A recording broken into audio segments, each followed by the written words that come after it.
From this booth and the one across the street at the old Yankee Stadium, John Sterling's been broadcasting Yankee games on radio for 21 seasons. He's on the air for 4 hours a day. That might seem like a lot of pressure to a lot of people, but not for him. He loves every minute of it. I love what I do. How about the game today? I can't wait. So I haven't missed a game in 21 years either. More than 2 decades off without a single sick day? When Sterling gets behind the mic, the idea that he's at work is the furthest thing from his mind. That's because the New York Yankees are back in the postseason, just where they want to be, chasing their 27th World Series title. Meanwhile, Sterling himself couldn't be in a better place, calling games for the team he grew up rooting for as a boy. For some, Sterling's unvarnished Yankee zeal paints him as a homer, and that some of his play-by-play calls make him seem more like a performer and less like a broadcaster. But Sterling sees it differently. His signature call, when his team emerges victorious, came about as a way to add life for listeners, rooting for an underwhelming ball club. When I got to the Yankees, they were awful. 89 was my first year. 89, 90, and 91, they were very bad teams. So they didn't have a lot of big wins. So when they had a big win, I'd say Yankees win, Yankees win. And then one day, it was when they started getting good in 93, 94. One day I just happened to put rock and roll into it. So I'd say Yankees win, the Yankees win. A tremendous home run by Hideki Matsui. It is a 2-out, 9th inning walk-off. A thriller by Godzilla. The Sayonara Kid hits into the right field stands, and the Yankees win 2-1. Ball game over. Yankees win. The Yankees win.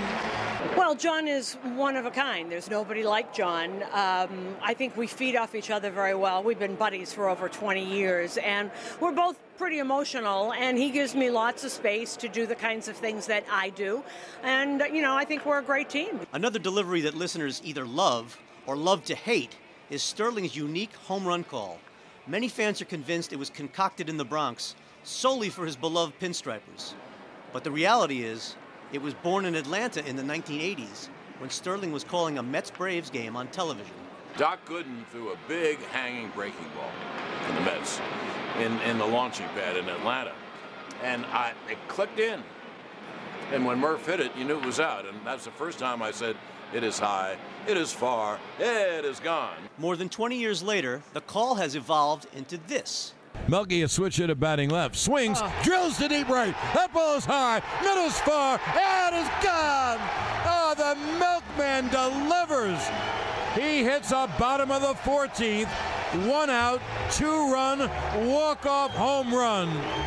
That's the Melky way.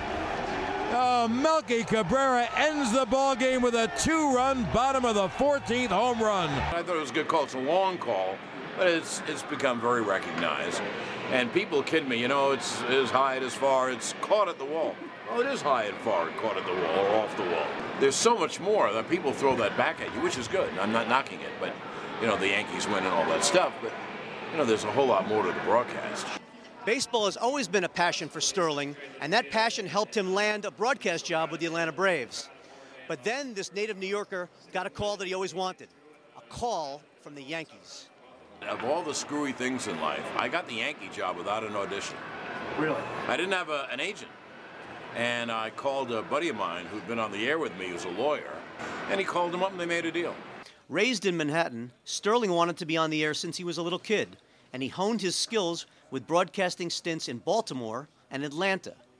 Yet while Sterling had to leave New York in order to return here and land his dream job, he feels his career couldn't have turned out better. And Sterling is well aware the Yankees' championship success has greatly fueled his career. Lindsey Nelson was once asked, who's the best announcer? And he said, I don't know who he is, and I don't know where he is, but I guarantee he's working for a winning team. So you're very fortunate when your ball club wins. More people listen, ratings go up, the spot rates go up, and you're a success. You want to be part of a successful organization, and so I'm very fortunate for that. Reporting from Yankee Stadium in the Bronx, Eric Leaf, The Associated Press.